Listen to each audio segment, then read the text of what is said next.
Welcome back friends to on my channel Pooja Sharma Educational. Now we will see lesson number 15 Helen Keller from the class 5 English workbook Petals. Question number 1, answer the following questions. Question number A है what happened to the baby Helen one day, कि एक दिन baby Helen को क्या हुआ था. तो इसका आंसर है one day the baby Helen fell ill, एक दिन बेबी हेलन बीमार पड़ गई थी. क्वेश्चन नंबर बी है what was wrong with her, उसके साथ मतलब क्या दिक्कत थी, उसे क्या प्रॉब्लम थी. तो इसका आंसर है she was unable to see and hear, यानी कि वो देखने और सुनने के अनेबल थी, यानी कि इसमें वो सक्षम नहीं थी, उसे देखने और सुनने में दिक्कत होती थी. Question number see how did Helen behave often, Helen किस तरह का बिहेवियर करती थी, वो किस तरह का व्यवहार करती थी. तो इसका आंसर है हेलन ऑफन बिहेव्ड एंग्रीली, वो ज़्यादातर जो है वो गुस्से से बिहेव करती थी. नेक्स्ट क्वेश्चन है who was Helen teacher, Helen's की टीचर जो थी कौन थी. तो इसका आंसर है Miss Sullivan was Helen teacher. Next question देखते हैं what was the most important thing according to Helen. तो हेलन के अकॉर्डिंग, उसके अनुसार मतलब कौन सी जो चीज़ थी वो सबसे ज़्यादा महत्वपूर्ण थी. तो इसका आंसर है according to Helen words were the most important thing, यानी उसके अनुसार जो शब्द है वो सबसे ही महत्वपूर्ण चीज़ थी. Now question number 2 write who said these statements and to whom, यानी कि ये स्टेटमेंट किसने किससे कहा था. तो ए है there is nothing more we can do. तो इसका आंसर आएगा Helen parents said to each other, Helen के जो माता पिता थे उन्होंने आपस में एक दूसरे से कहा.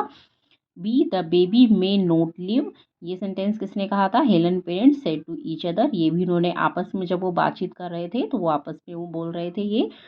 फिर ऐसी समथिंग इज़ वेरी रोंग, तो ये किसने कहा था, Helen mother said to her father, ये उसकी माता ने उसके पिता से कहा था. नेक्स्ट क्वेश्चन है question number 3 filling the blanks with the correct words with the reference to the story Helen Keller.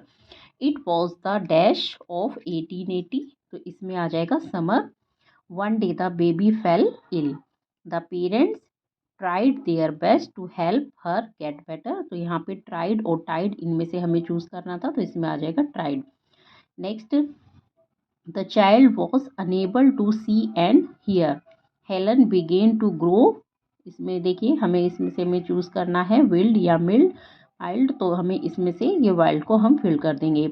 Her parent soon found a teacher for her, तो टीचर और डॉक्टर में से चूज करना था, तो ये आ जाएगा teacher. She made the letter with special hand sign, तो इसमें है लेटर या वर्ड, तो लेटर आ जाएगा. She became the first deaf blind person to earn a Bachelor of Arts degree. Now the question number 4 write an appropriate word for each expression given below. Take the help from the box. इसमें देखिए हमें यहाँ पे कुछ words दे रखे हैं और ये डिफरेंट तरह की इमोजी साइन हमें ये दे रखे हैं, तो हमें इसके नीचे इसको फिल करना है कि ये किस चीज़ का एक्सप्रेशन दे रखा है. तो फर्स्ट में आ जाएगा हैप्पी, ये है क्राइंग, फिर है सरप्राइज्ड, सरप्राइज यानी एक तरह से हैरान हो जाना, फिर है अफ्रेड यानी कि डरने वाला फेस, फिर है वरिड जो मतलब चिंतित सा फेस हो, स्लीपी जिसे नींद आ रही है, एंग्री गुस्से में, थिंकिंग जो कुछ सोच रहा हो, सैड थोड़ा उदास. ठीक है, तो ये है हमारे पास कुछ ये वर्ड्स, तो इमोजीज हमने दिए थी, तो ये वर्ड्स हमने यहाँ ऊपर के बॉक्स की हेल्प से हमने इसमें फिल कर दिए हैं. Question number 5 read aloud the paragraph given below, ये हमें यहाँ पे एक पैराग्राफ दे रखा है जो बच्चों से बोल के पढ़वाना है, उनको बताना है. Nowadays people are aware of the treatment of a person with disability. Previously, a person with a disability was called Viklang, but nowadays persons with a disability are called Divyangs. Here are some more words which have been used for Divyang person.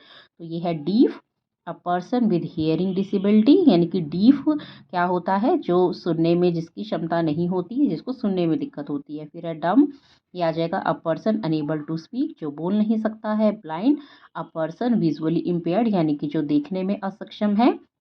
Lamb, a person with a difficulty in walking, trouble in walking, यानी कि जिसे जो है वो चलने में दिक्कत होती है. नेक्स्ट क्वेश्चन है question number 6 change the encircled word with their opposites and rewrite the sentences in the given space. One has been done for you.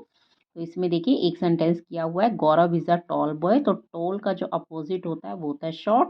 तो इसी तरह से हमने सेंटेंस बना दिया, गौरव इज़ अ शॉर्ट बॉय। या तो इस तरह से हम इसको देखकर हम बाकी भी सेंटेंस करेंगे। फिर सेकंड है, the box was almost full. तो फुल का अपोजिट होता है एम्प्टी। तो इसकी जगह पे अब हम एम्प्टी को लिख देंगे, the box was almost empty.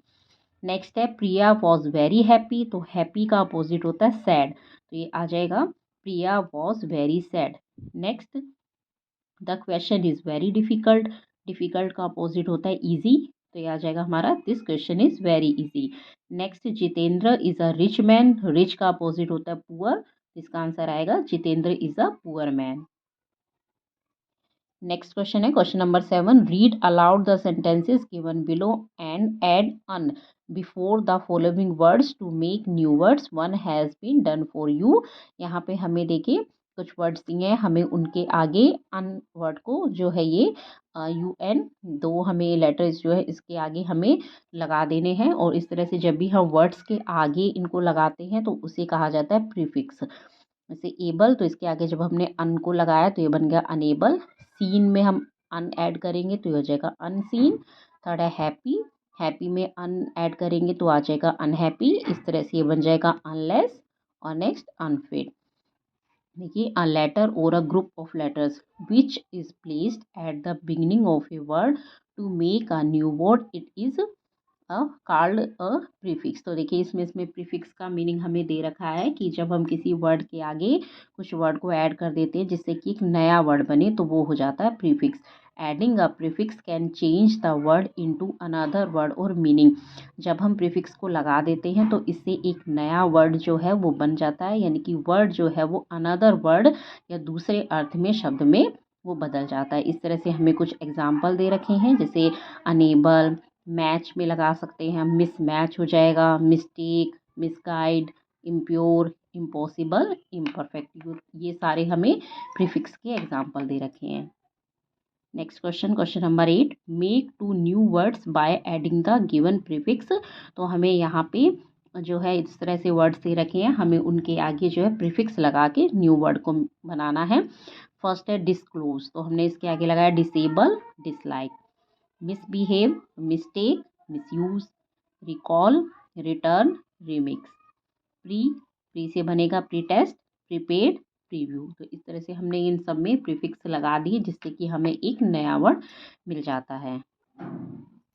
अब है question number 9, if you get a chance to help a blind person how would you help him or her. इसमें क्वेश्चन दिया है कि अगर आपको किसी अंधे व्यक्ति की सहायता करने का मौका मिले तो आप उसकी हेल्प किस तरह से करेंगे। तो इस तरह से हमने सेंटेंस लिखे हैं, we can help him cross the road. हम उसे सड़क पार करवाने में उसकी हेल्प कर सकते हैं। We can help him by reading some written matter. हम उसे कुछ लिखा हुआ मैटर यानी कि लिखी हुई कुछ भी चीज़ हम उसे पढ़ के सुना सकते हैं किताब से या किसी और न्यूज़पेपर आदि से। फिर we can protect him from animals. हम उसकी रक्षा जानवरों से कर सकते हैं। नेक्स्ट है क्वेश्चन नंबर 10, लेट्स नो। यहाँ पे हमें कुछ जानकारी के लिए हमें कुछ दे रखा है वर्ड्स, जैसे बायोग्राफी, ये क्या होती है। A biography is a book about someone's life written by someone else. यानी बायोग्राफी क्या होता है, ऐसी एक किताब होती है जिसे कि समवन किसी के द्वारा लिखा जाता है किसी और के लिए, यानी कि किसी के जीवन के बारे में जब कोई दूसरा व्यक्ति लिखता है तो वो बायोग्राफी होती है। और इस तरह से है ऑटोबायोग्राफी, तो ये क्या होता है, an autobiography is a book of a person's own life written by that person himself or herself. ये क्या होता है, ये एक ऐसी बुक होती है जिसे कि जो व्यक्ति है, जो अपनी लाइफ के बारे में व्यक्ति बता रहा है वो उसे अपने आप स्वयं लिखता है तो वो ऑटोबायोग्राफी हो जाती है। तो ये हमें जो है पढ़ के बच्चों को बताना, हम समझा सकते हैं। नेक्स्ट देखते हैं question number 11, read carefully the let's no more section of the lesson Helen Keller and complete the given statements. यहाँ पे हमें देखिए कुछ एक तरह से फिलिंग द ब्लैंक्स है, हमें इसको फिल करके इसे पूरा करना है। ये है, Helen Keller was the first deaf and blind person to earn a bachelor's degree in arts. B, she published her famous autobiography the story of my life is in 1903। तो इसके बाद है हम सेंटेंस करेंगे C. Helen Keller was a world renowned speaker, तो इसमें आ जाएगा इसका नाम। फिर है D, she co-founded organization HKI in 1915। The full name of HKI is, इसमें इसकी फुल फॉर्म भरनी है, Helen Keller International. Question number 12, answer the following questions according to the lesson Helen Keller. Question है when and where was Helen Keller born, Helen Keller का जन्म कब और कहाँ हुआ था, तो इसका आंसर है Helen Keller was born in a small town in Alabama in 1880। Next question, why were her parents disappointed, उसके माता पिता निराश क्यों थे। Her parents were disappointed because Helen was very ill and was not getting well, उसके माता पिता इसलिए परेशान थे क्योंकि हेलन बीमार थी और वह ठीक नहीं हो पा रही थी। तो फ्रेंड्स ये तो था लेसन नंबर 15 हेलन केलर, इसका फुल सोल्यूशन। अगर आपको और लेसन के सोल्यूशन चाहिए तो आप प्लीज़ इस चैनल को सब्सक्राइब करें। Thank you.